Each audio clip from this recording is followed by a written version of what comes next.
Hi friends, welcome back to Botanical Woman. I'm Christine.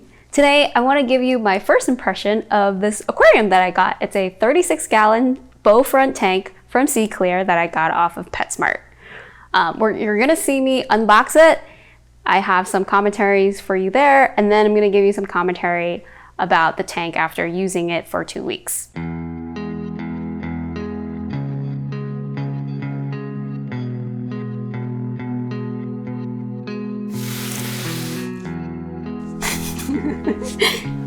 It comes with its own hood and its own lighting system. It is apparently really ugly, so I already plan to just buy a new LED light because this uses a basic fluorescent tube.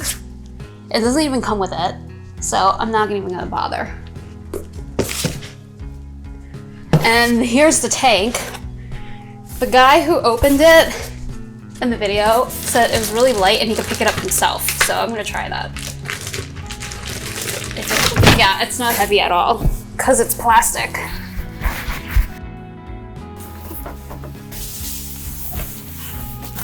Oh boy, look at this. Here it is, guys. You can also get it painted black or blue in the background. I chose clear. I'm pretty happy with that because I want to be able to do what I want to do with it. I don't know. I haven't decided what color background. I'm turning funny because I hurt my neck last night sleeping. But yeah, so this is exactly what I thought, that the opening, I would say one of the downsides of this tank is that the opening is not completely open like a traditional fish tank. So that means like when I'm doing my aquascaping, I think it's gonna be a little bit more challenging. And also after reading about a lot of tanks, they say that it's better to get a shorter tank because you want it 3 times longer than it is tall. And that I think has to do with one, air exchange, so you have more surface area. And also 2, it's because of light isn't, if you have a shallower body of water, light is able to penetrate all the way to the bottom easier. So having such a tall tank isn't great. This tank is 30 by 30 wide, 15 in depth, and it is 21 inches tall. So it's quite tall versus long, which is not great.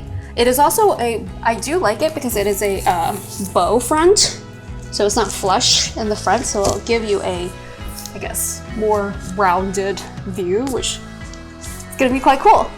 So it's been 2 weeks and I've been working on my tank a lot. And I would say that the height of the tank, which I mentioned earlier, it is quite tall and I'm only 5'3". I don't have it really high up. It's on a TV stand, but it is still back-breaking. I'm trying to figure out like if I need a stool or something to make it easier to access the substrate. But yeah, having such a tall tank makes it a little bit more challenging to maintain. And then the other thing about the height is the flow.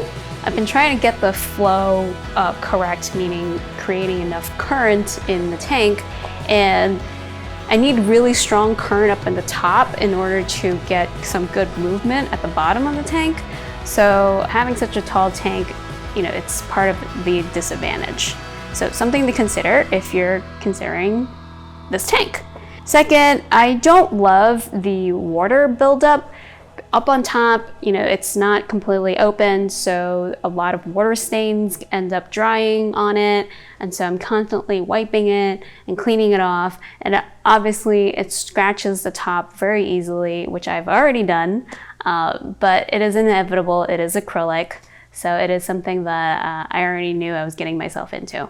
Overall, I've been really enjoying the tank. I love how clear it is. I love that it looks rimless. And yeah, I really love laying in front of the sofa for hours just watching the fish swim in and out of the rocks. If you want an overview of my setup, I will be releasing a video about that next week. So hit the notification bells to stay in touch. And until next time, happy fishing!